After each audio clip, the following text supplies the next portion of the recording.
आज हम जानेंगे कि मोक्ष प्राप्त करने वाली आत्मा के न तो शरीर होता है और न ही इंद्रियां होती है, तो वो अनंत सुख को कैसे महसूस करते हैं, शरीर के अभाव में कैसे जानते और देखते हैं। जब शरीर ही नहीं है तो आनंद कहाँ से मिलता है, इन सब के बारे में जानेंगे।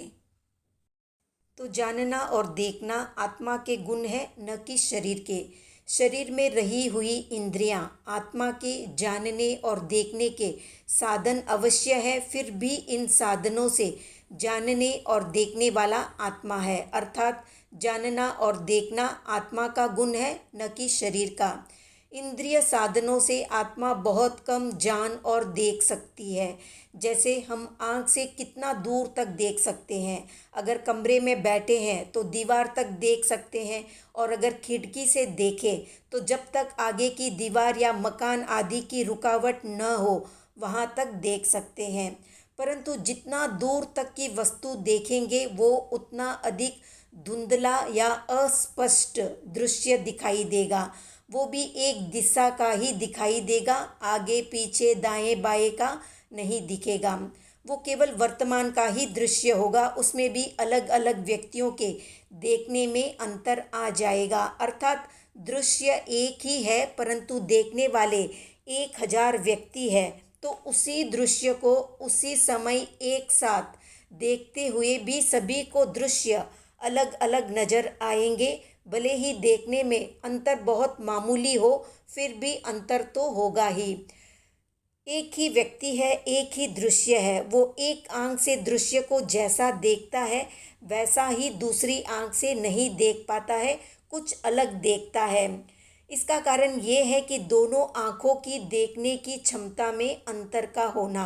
अर्थात आत्मा एक ही है परंतु साधन में या इंद्रिय साधन में अंतर आ गया तो देखे जाने वाले पदार्थ को देखने में भी अंतर आ जाएगा। इसका मतलब ये है कि दृश्य को वास्तविक स्वरूप में यदि जानना और देखना है तो आत्मा को आंख आदि साधनों के बिना देखना और जानना होगा। और वो जानना देखना भी ऐसा होना चाहिए कि हर समय संसार के एक एक परमाणु में हो रहे परिवर्तन को पूर्ण रूप से जाने और देखे। ऐसा जानना और देखना ही केवल ज्ञान, केवल दर्शन कहलाता है। ये आत्मा का निज गुण है। इसलिए मोक्ष में जब आत्मा बिना शरीर के होता है तब भी वो गुण आत्मा से अलग नहीं होता, अर्थात आत्मा में ही रहता है।